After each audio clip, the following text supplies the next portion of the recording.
tied union and immediate emancipation together. And as that summer progressed, Lincoln did too. For a time, Lincoln kept that recognition to himself. When abolitionist newspaper editor Horace Greeley chastised him in the summer of 1862 for not taking a definite stand against slavery, Lincoln replied with what I fear is probably his most quoted document. I won't read the whole thing, Lucas already did. It's the "I would save the Union, slaves come second" letter. But here's what I think is significant about that letter. What it really says is, I would free slaves if it saved the Union. That letter does link Union and emancipation. And Lincoln sounded a similar note on September 13, 1862, when a delegation of ministers presented emancipation petitions. Lincoln firmly told the ministers, "I view the matter as a practical war measure, to be decided upon according to the advantages or disadvantages it may offer to the suppression of the rebellion." At the very time he wrote that letter, at the very time he dismissed those ministers, he had already written the Emancipation Proclamation, which not only freed slaves, but did so by calling it a military necessity, a move necessary for the life of the Union. After the Battle of Antietam, Lincoln went back to the field to see McClellan, also to see soldiers. Soldiers welcome him. Soldiers embrace him. Soldiers embrace the proclamation. Men like Herbie Howe sees Lincoln and writes to his brother, "I have seen fighting enough, but if necessary will stay my whole term of enlistment in order to achieve the noble end of the proclamation, which is to let the oppressed go free." Many men were impatient that it had taken the president so long, but by and large, they were happy he'd gotten there. So by 1862, we see Lincoln has linked Union and emancipation in a very practical way. That practicality, however, didn't stay enough for long. By the summer of '62, soldiers were already beginning to talk about, if all this war is going to do is save the Union, that's not enough. The sacrifice isn't enough. If all this untold expense of blood and treasure, of toil and suffering, of want and sacrifice, of grief and mourning is to result in no greater good than the restoration of the Union as it was, then the war will result in no real and lasting good. Only the rights of human nature and universal freedom could justify this sacrifice, wrote a Kansas soldier. By that point in the war, by the midpoint of the war, 1863, loss was simply everywhere for Lincoln. Telegraph lists send names of other people's dead sons to his office every single day. He looks at 8,000 fresh graves when he walks to work every morning. The practical link between Union and emancipation simply was no longer enough. He would need to link Union and emancipation less in the hedge one's bets realm of practicality and in the riskier realm of principle. He began to do so with the Gettysburg Address in 1863.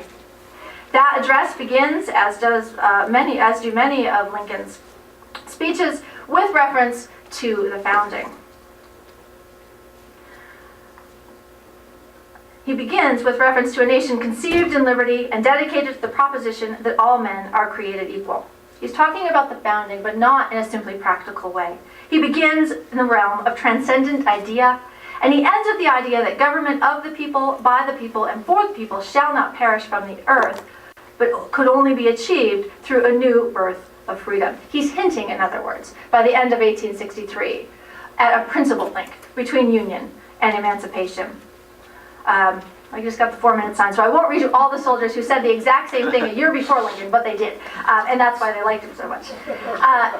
I do want to make, but since I've said, Lincoln's saying what soldiers are saying, I want to make one thing clear, and that is, I am not saying, therefore, Lincoln is just following, that Lincoln is just taking a popular line. He's not. There are lots of people who insist, as late as 1864, that Union and liberty were not connected, that they were antithetical goals. That's what the Democrats ran for president on in 1864. Lincoln ran for president by linking those two things, Union and emancipation. His platform was for full restoration of the Union and a 13th Amendment to the Constitution abolishing slavery. Precisely why soldiers loved him so much, precisely why he gave them 80% of their vote. As a Connecticut soldier, it's not reasonable to suppose that men will fight for and vote against the same principles. Re-election was great for a lot of reasons. One is it gave us the second inaugural address, which is my favorite speech in all of U.S. history.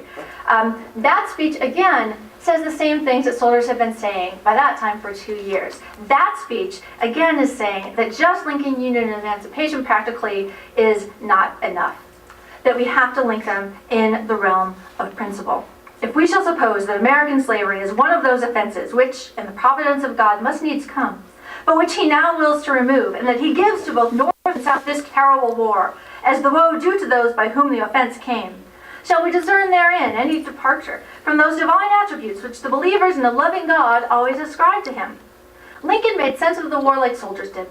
He saw every drop of blood drawn with the sword as national penance for every drop of blood drawn with the lash. No more protestations about sustaining the government or shrewd calculations of emancipation as a logical tactic. For a man who never lost sight of human fallibility and who was almost always deeply suspicious of certainty, Lincoln was in his second inaugural address certain of one thing: there could be no union, there could be no just and lasting peace among ourselves and with all nations, without a more fundamental and astounding eradication of slavery than anyone, including him, had dreamed possible when the war began. We're so used to that second inaugural that we lose sight of how radical its insistence on the shared responsibility for slavery is. That insistence was one shared by Union soldiers. They came to it in the same way that Lincoln did, through pain, through suffering, and through loss, in a war so much worse than they ever had imagined.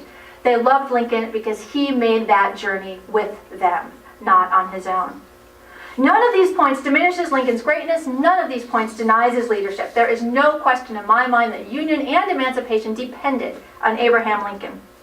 Rather, I think these insights help explain Lincoln's greatness and his leadership more satisfactorily than focus on a single mythologized individual does. And what is more, they ground his achievements of union and liberty squarely in qualities that I think Lincoln valued in himself.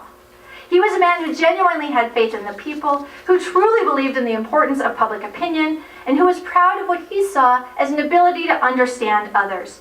He could read people not in a manipulative or opportunistic way, but with genuine respect for what people thought, and with the ability to be guided by their ideas, and then to harness those ideas and channel them to noble ends. To set Lincoln up then as a solitary figure in the journey towards liberty and union for all is to impoverish our understanding of Lincoln, the war, and emancipation. Far better, I think, to see Lincoln and Union soldiers as ideological fellow travelers, shaped profoundly by the haunting experiences of war, and as closely linked to each other as the goals of liberty and union for all. Thank you.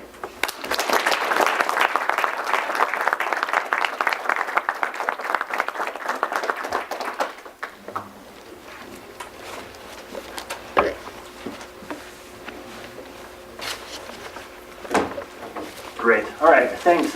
Two terrific papers this morning have kicked us off. I should say, as a personal anecdote before going into analysis and criticism and dry academic discussion, that it's a great honor to be on this panel. I wrote my dissertation and defended it last April, and I wrote on civic education in Thomas Jefferson, Abraham Lincoln, and Franklin Roosevelt. And I was at a conference at a place called the Midwest Political Science Association a few days before I was going to defend. And I took a train ride right after the conference was over back to Notre Dame, preparing myself for the defense. And I read through one book that had helped in the organization of my thoughts on Lincoln. And it actually was Lincoln's Sacred Effort by none other than Lucas Morel. So with that, I'll start off with Lucas, then move on to Chandra. Lucas, in his paper, Abraham Lincoln, a Unionist for the Sake of Liberty, Lucas Morel sets as his main task the preemptive defense of Lincoln against two sets of charges that have historically been made against him. The first charge is that Lincoln was concerned more with union than with liberty or racial justice. Citing the letter he wrote to Greeley, in which he said that my paramount object in the struggle is to save the Union, and is not either to save or destroy slavery, as well as the allegedly racist remarks Lincoln made during his debates with Douglas, and his professed willingness to honor constitutional protections of slavery where it currently existed, critics who make this charge claim that Lincoln was insufficiently committed to the principles of liberty upon which the nation, they say, rightly rested. The second charge is that Lincoln was concerned more with liberty than with union. Critics who make this charge claim that Lincoln was essentially a moral zealot whose devotion to the abstract philosophical principles of the Declaration of Independence led him to deploy an overheated rhetoric in the 1850s, which itself needlessly precipitated the crisis of the House divided. Lucas argues that both criticisms fall flat. When posed the question of whether Lincoln preferred liberty to union or union to liberty, He argues that Lincoln was committed to both. Lincoln, he says, was what he calls a constitutionalist, who at the same time acknowledged both the aspirations and restrictions inherent in the U.S. Constitution.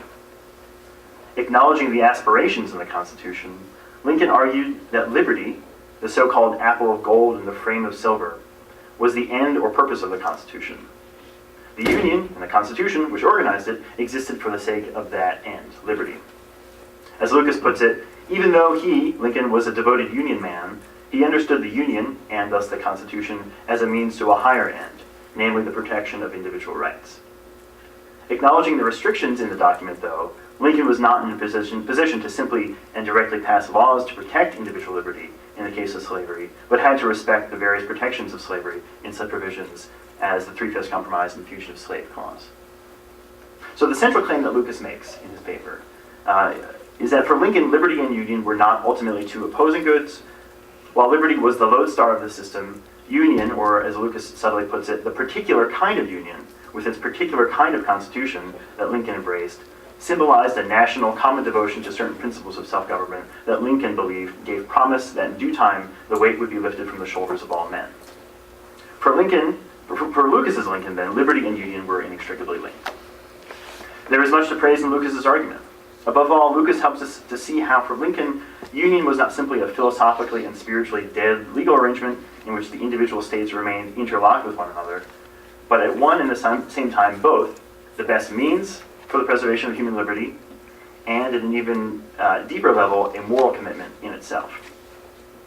I would, however, be, of course, remiss in my duties as a discussant if I didn't throw out a few criticisms. So here they are, and they are 3 in number. Only 3. Only 3. Presumably there will be a number of others that will come later. Here are the 3. First, at one point in his paper, Lucas makes the intriguing suggestion that while liberty and human equality were the end, and union, rule of law, and consent of the governed the means, it was actually what he calls justice that was primary and required both equality and consent of the governed. This remark prompts 2 queries. First, aren't human equality and government by consent of the governed, 2 sides of the same coin, at least in a Lockean and Jeffersonian and thus Lincolnian framework? On that framework, as I understand it, human equality meant nothing more than that humans came into this world without a proper master, not, as Jefferson said, born with saddles on their backs ready to be ridden. Second, if justice is in some sense prior to both liberty and union, as Lucas suggests it was for Lincoln, might that not be worth exploring in some greater detail? What was the conception of justice, in broad philosophical terms, that animated Lincoln's worldview? If justice really were prior to both liberty and union, perhaps the more important response to the question of whether Lincoln was committed to liberty or union would be to explore his underlying conception of justice, and not a closer examination of his thoughts on union. The second point. Throughout his paper, Lucas argues that for Lincoln, liberty was the apple of gold, or summum bonum, in America's constitutional order.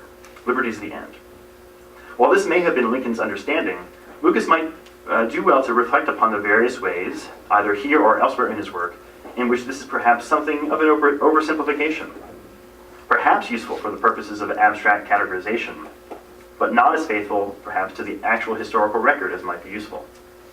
Lucas writes, again, the Constitution and the American Union do not exist for their own sake, but to secure liberty.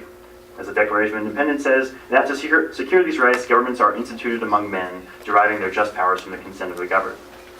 Okay, so while the Declaration of Independence does famously say this, it's also important to note that the Constitution famously enumerates liberty as one of only 6 ends the Constitution is supposed to be aiming at.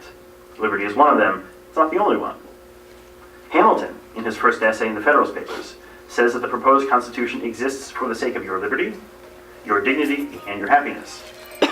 Broader considerations.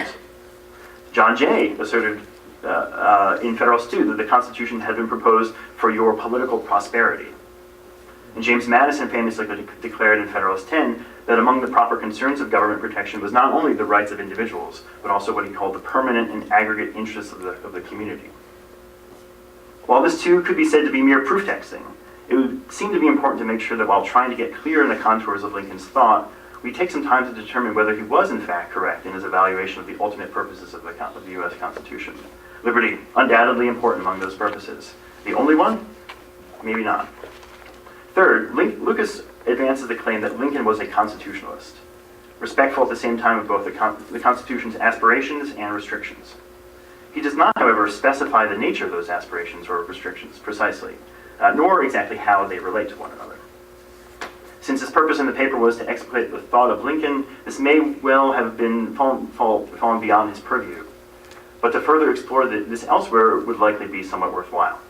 Did Lincoln understand the aspirations in the Constitution, like, say, Brennan did when he said that our amended Constitution is the lodestar of our aspirations?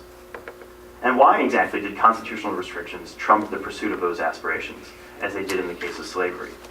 If the Constitution really was the means, and only a means, to achieving those ends, those aspirations, why allow it to ever explicitly get in the way of those aspirations? Why allow the frame of silver to get in the way of the apple of gold? On pragmatic grounds or principled grounds? And these are questions Lucas's work leads us to, but does not as yet fully answer. Now turning to Chandra's work. Chandra and Lucas agree on at least two things. First, they Only both two? These are at least. maybe two more, but at least two. First, they both clearly have an interest in Lincoln and regard him with obvious respect and even fondness. And second, they both agree that for Lincoln, union and liberty were inextricably linked. Whereas Lucas argues that Lincoln acknowledged that connection throughout his mature political career. Committed at least by the mid-1850s to the view that the philosophical cause of liberty was at the very heart of American self-government, Chandra offers a historian's nuance to that story, an empiricist's nuance, if you will. Thank you.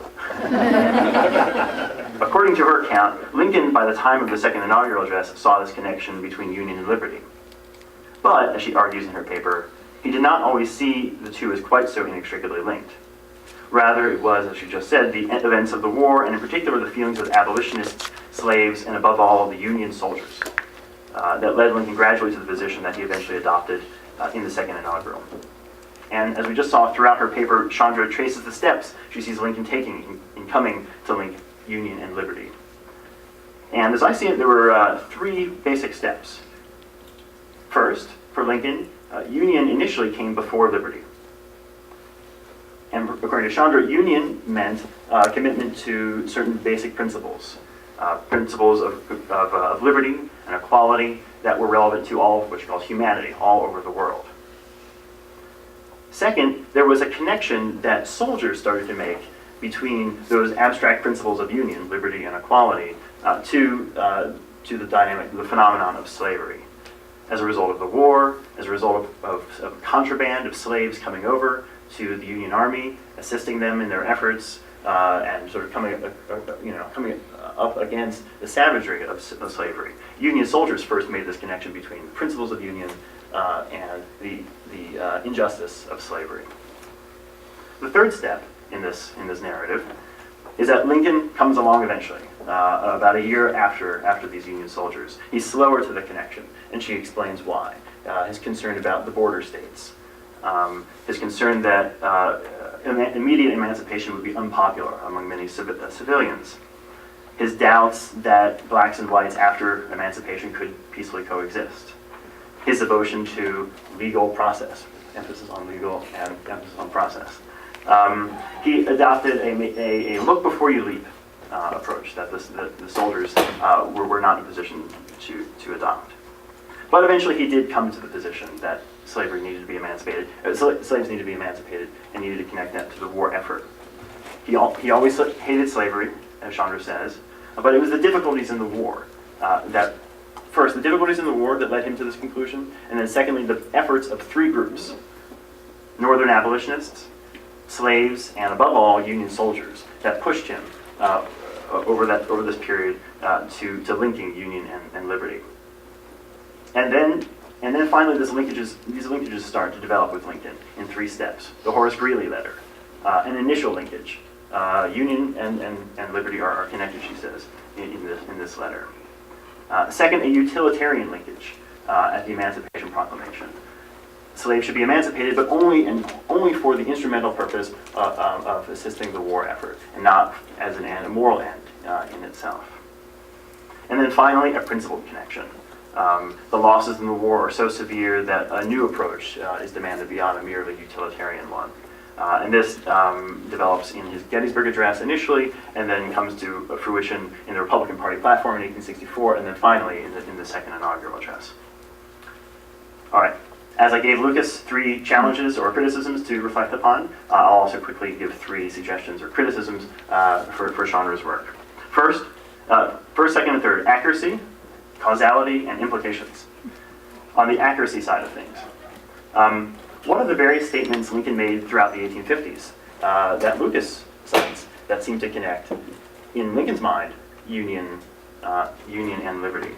Don't these suggest that he saw a connection between the universal principles of self-government, liberty and equality, that you said were at the center of his understanding of the Union, and the institution of slavery? Wasn't that essentially the centerpiece of his argument in the Lincoln-Douglas debates? Secondly, the interpretation of the Greeley Letter is an interesting one. Lincoln says in this letter, "My paramount object in the struggle is to save the Union, and is not either to just save or to destroy slavery. If I could save the Union without freeing any slave, I would do it. And if I could save it by freeing all the slaves, I would do it. And if I could save it by freeing some and leaving others alone, I would also do that. What I do about slavery and the colored race, I do because I believe it helped to save the Union. And what I forbear because I do not believe it would help to save the Union." The interpretation Chandra gives of that is that this is a linkage between Union and slavery. But doesn't it not seem actually rather that he's responding to the push by Greeley to make this connection, and he's resisting that connection, saying, no, I'm in fact only committed to Union. That is my concern. If I can free slaves and help the Union, I'll do that. But if I need not release any slaves, I will do that. It does seem to suggest that Union remains predominant there. Second, the argument about causality that Chandra makes, which is maybe the most unique aspect of her work. The principal argument, as I understand it, is that it was the same process, the ugliness of the war, that led both Union soldiers and Lincoln to an eventual connection of Union and liberty. But a subordinate argument that she makes is that it was actually the influence of Union soldiers on Lincoln that had an impact on him. Now, she establishes that Lincoln visited these Union soldiers all the time, often. She establishes that they supported emancipation earlier than he did. She establishes that they were pleased when he did eventually emancipate. But as I read it, she does not yet establish that A, they communicated those sentiments to him in a direct fashion, and B, that if they did communicate those sentiments to him, that they had a shaping influence on his thought, as she suggests in her paper. Third, implications. If she is right that Lincoln only gradually came to see the connection between Union and liberty, what does this do to Lucas's argument? If Chandra is right, is Lucas wrong? Those are my comments. Thank you.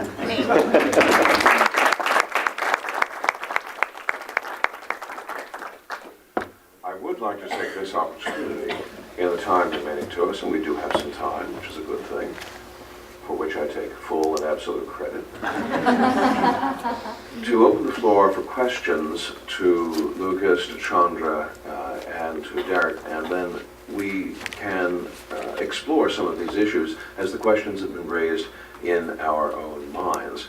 So what I will ask is I will recognize questions from the floor and then direct them to the person that you principally have in your gun sights. But if you would very kindly, as you ask a question, just identify yourself so that afterwards we can take down your name and hunt you down. That would be extremely convenient. Yes, let's begin here.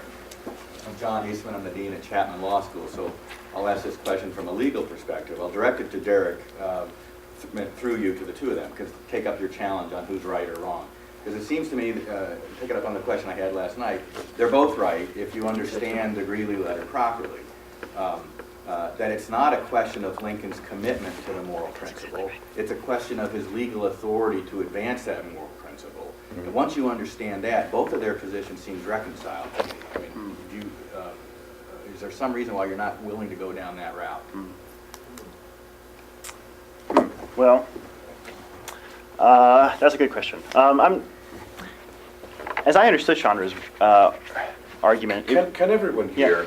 I mean, acoustically, this room is as dead as Marley's doornail ghost. So we may have to give, and being apart from the microphone, we may have to give things something of a push. If needs be, we may, in fact, have people come to the podium. It might help, Derek, if you wanted to stand. stand up. That would make it easier. Okay. Well, I'm not sure if I have actually that much to say on this. It does seem that there are two different views that Lucas and Chandra are giving us of this position. That philosophically, I mean, Lucas is treating the philosophical side of the question, and is basically claiming that for Lincoln from the get-go, union was inextricably linked to liberty. And Chandra does seem to make the claim early on that Lincoln was committed to union and committed to the abstract principles of liberty, but does not, even on the philosophical level, apply those principles to slavery. I don't see the legal argument coming in. The legal argument perhaps does come in later, as I understand it, but at least as I was reading her work, that seemed to be what she was saying, that it was a gradual process of connecting these abstract philosophical principles to the institution of slavery. The soldiers did it first because of the savagery of slavery that they were up against, and then Lincoln eventually did as well. So there was a legal argument, perhaps that's also in there, but there was also a philosophical position I think that Chandra is, a philosophical argument that Chandra is making. That seems to run up against Lucas. I'm kind of with you. I don't see our positions as really very, as unreconcilable at all. I have absolutely no doubt in my mind that Lincoln wanted slavery gone from as far back as he could remember. But I do think he saw a big difference between that and the authority to immediately emancipate. I don't think he thought that existed until he did it. I think that there is, you could say, well, that's just sort of parsing words, it's all slavery, it's all freedom eventually. I think for 4 million people who were slaves in 1860, that's a big difference. And so I'm very interested in how he made that journey from, I want it to happen, and I really want it. I don't think he's a hypocrite. I think that's what defines Lincoln, is he wants it to go away. But I think the change from I want it to go away to I can make it go away is a very big change, and I'm very interested in how that change happened. So I don't see our papers as unreconcilable at all. Yeah, the legal question I'll try to get to in a second.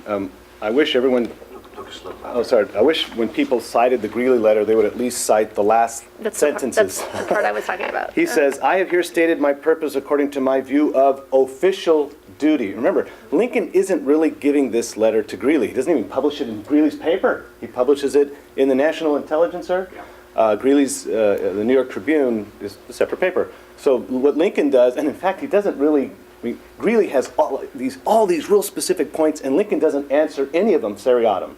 He uses the occasion of Greeley's prayer of 20 millions. You can do that when you're the editor. Say you speak for 20 million people.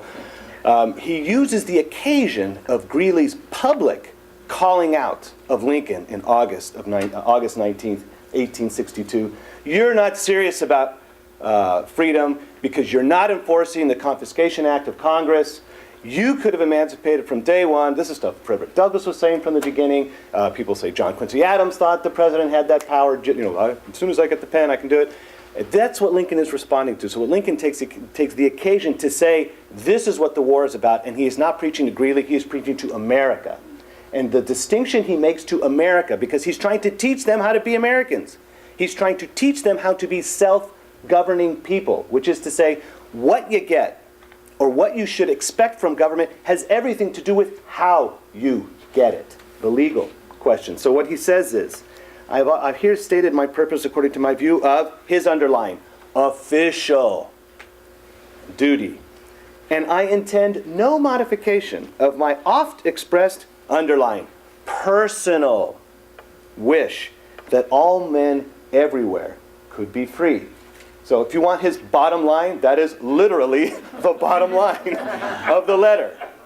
Lincoln, what confuses people, of course, is Lincoln's first inaugural address. He comes in saying, hey, I don't have any legal authority to touch slavery. By the way, there's no war yet. It's not April. He has not called out the militia. So technically, it's a time of peace, but in practice it isn't, of course, because of what the insurgents have done.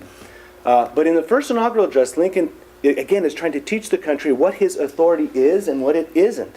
And he even adds in that one, right at the outset, he says, I don't have a personal inclination. I mean, that is how far Lincoln has to go to disabuse people of the notion that his election means he is going to go after slavery where it exists. He says, you know my position. My debates, good grief, I was so concerned that you would know them that I published them in the following year, in 1859. You know the platform I ran on. This is what the platform says. We can't touch slavery where it exists. Where do you guys get this idea that we're going to touch slavery where it exists? Okay. So it's because of that that people have a hard time understanding why Lincoln does what he does when he does it. Okay. They don't understand why he revokes Hunter, why he revokes Fremont. And he makes very clear in those documents, the very thing in question is the nature of self-government. Right? And as he tells Fremont, look, for you as a general to declare that certain people's property won't be their property, as Hadley pointed out yesterday, forever, that it immediately becomes ours, simply because we say it, he says, that is the very surrender of government. That is dictatorship.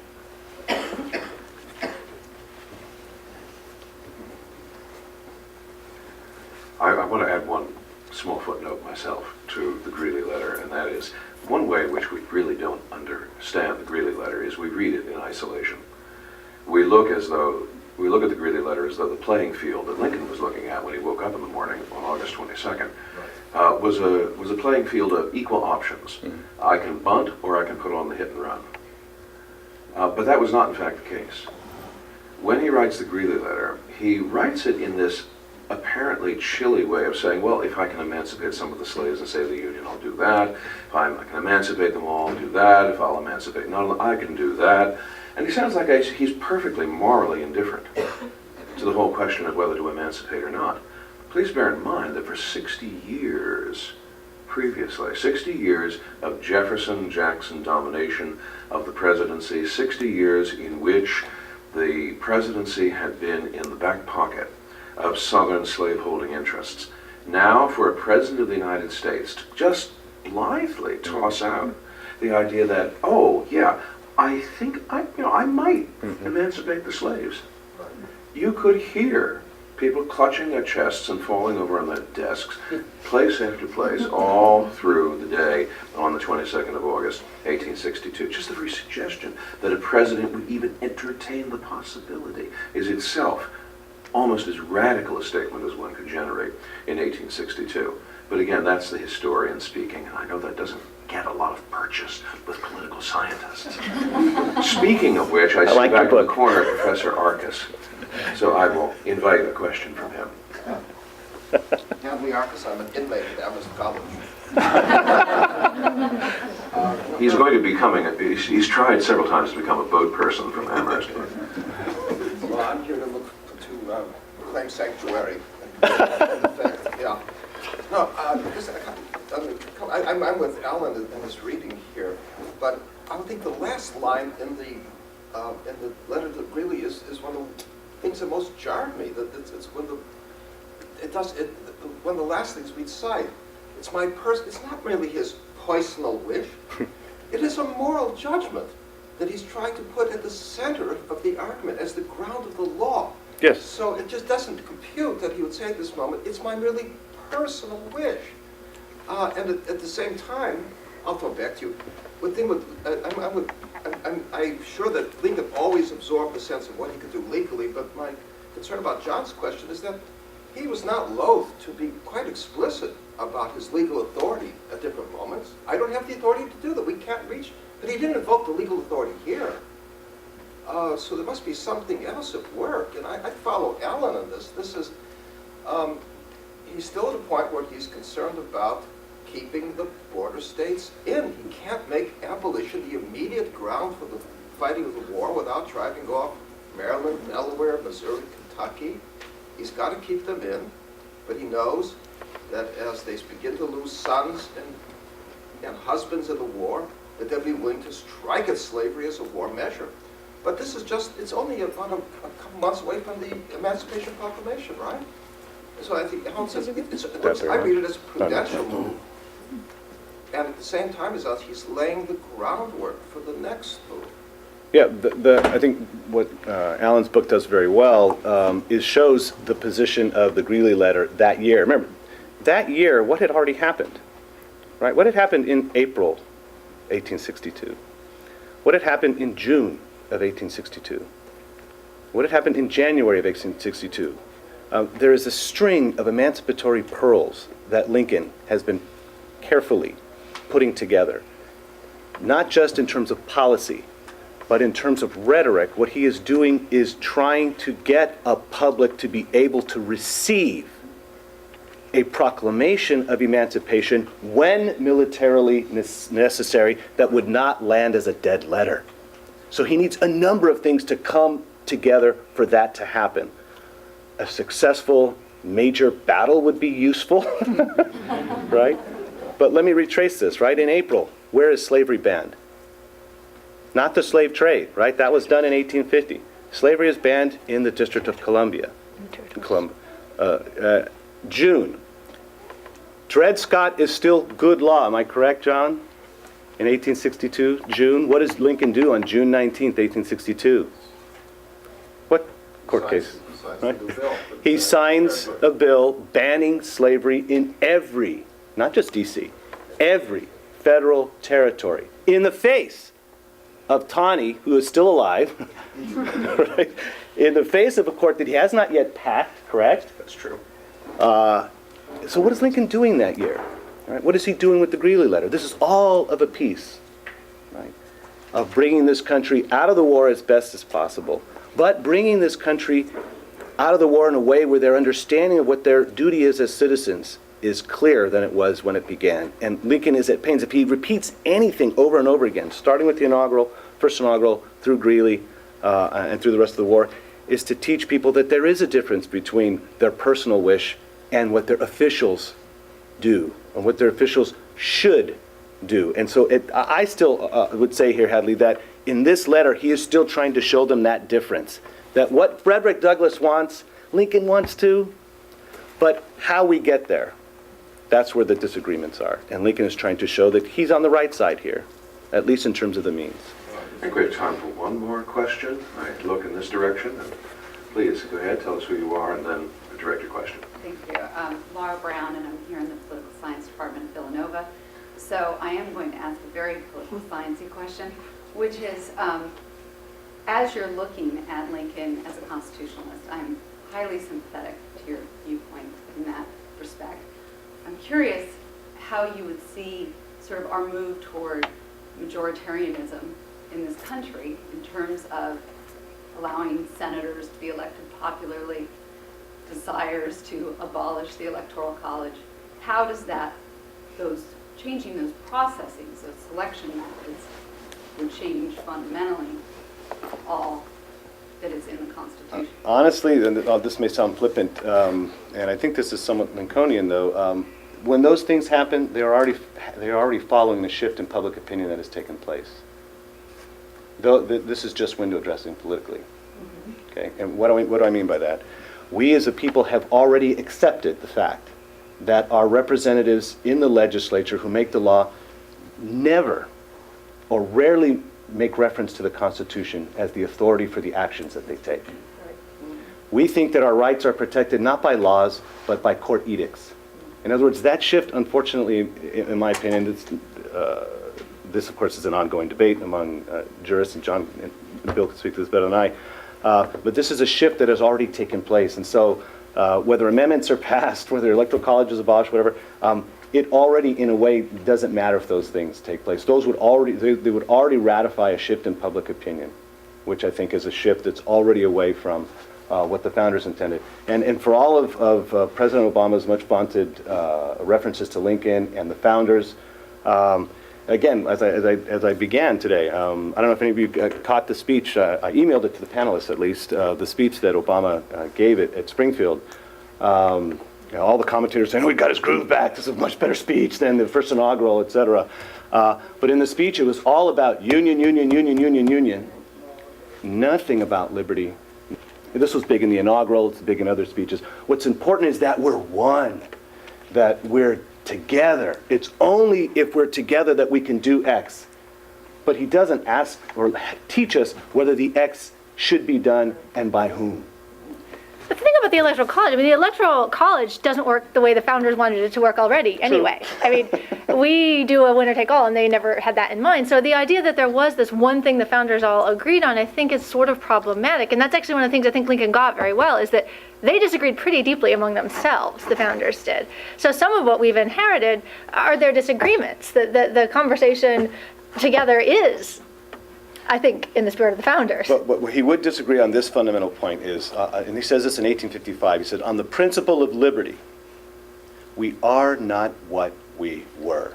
Lincoln's opinion, and even Alexander Stevens' opinion in 1861 was that the founders were well nigh unanimous on the evil of slavery. That we didn't inherit. In the 1850s, in 1857, Justice Taney says, regardless of what we think about the matter, we have to be governed by their intention, and clearly they didn't think blacks were equal to whites, because if they did, they would have freed them. Lincoln says, look at how far gone we've come in so little amount of time. That's what he fears. We're becoming a nation that the founders would not recognize. And the way I put it to my students is, it's the grandest political irony in American history. Lincoln says in the late 1850s that we were never so beholden, we were never so enamored with freedom than when we were surrounded by slaves. In other words, the founders were more devoted to freedom, even though slavery was legal in almost all the states. And yet in the 1850s, where is that sentiment? Well, I think the clock is dictating in its usual uncompromising and inarguable fashion, and yielding to the hard rule of time. And Lincoln himself had a word or two to say about how the silent artillery of time levels all voices and silence all voices. We will lapse into silence at this point. Please give our panelists your most precious